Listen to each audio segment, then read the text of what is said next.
Hi everyone, welcome to this episode of Kipet Labs. In today's video we're going to be going through some naming and drawing practice for esters. Now, in the previous video that we met this concept of the ester, so thinking that it's formed from when an alkanoic acid and an alkanol react together. In an equilibrium reaction we form an ester plus water.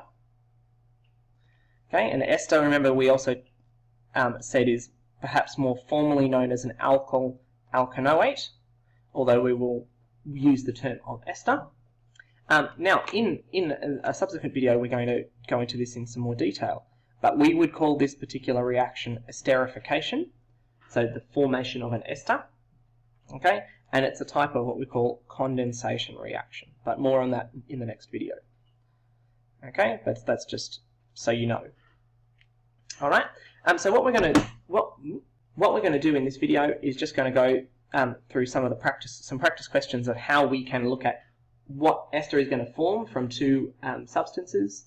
Then looking at, all right, well, how can we identify how an ester would break apart, or what alkanol and alkanoic acid it was formed from, and then also an example of naming. Okay, so the first question that we're going to look at is, okay, what's the structure of the ester that forms from these two substances? Okay, so we've got this alkanoic acid plus this alkanol. Okay, actually, I'll split that out a little bit more so that it looks like that.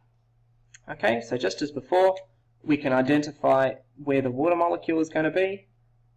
Now, obviously, I can't do any kind of fancy kind of folding techniques in this video because I'm working on the whiteboard, but we can basically imagine like we've taken that out and then we're connecting the other halves together. Okay, so the rest will remain the same. Okay, so this is the bit that I'd originally be left over with, and then there's a connection, and then this is the bit that was part of the alkanol. Okay, so this one was known as methanol, and this one is known as acetic acid or ethanoic acid. So we've got methyl acetate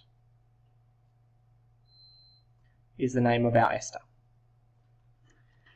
Okay, the next one we're going to look at, okay, if we have this particular substance, thinking about, all right, well, how will that break apart? Or what alkanol and alkanoic acid would that form from? Okay, so remember, so we've got H2O going in to where this split happens. Where it's splitting down at that kind of point. All right, and so then we can say, all right, well, I've got this component here, and then putting in my OH there, and then putting an H, and then this component over here. Okay, so that shows those two components. So this one is just as we did before. This one is called methanol. Now this is a alkanoic acid with one carbon, so this is known as methanoic acid. Okay, so this ester over here would be known as methyl methanoate. Oh, okay, so I realise it's just bump off the screen there. I'll just bump it up for a sec. Okay, so methyl methanoate. All right, so let's looking at the last kind of question of, all right, well, once we're looking at a structure, how can we decide what its name should be? One of the most helpful strategies that I find is to actually to tease out what the two substances would be. Okay, so if we're going to start with this particular ester.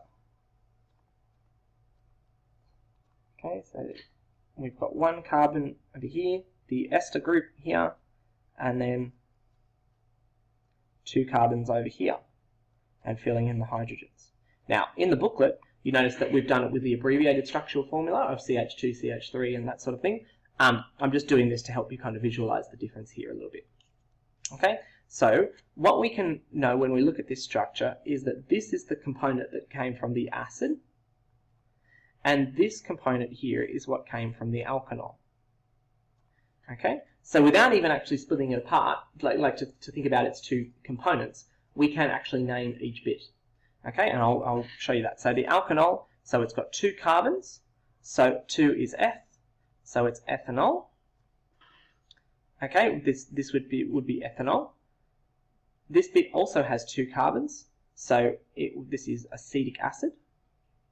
So that means that we've got F, and then from that, so it becomes ethyl acetate, or ethyl ethanoate,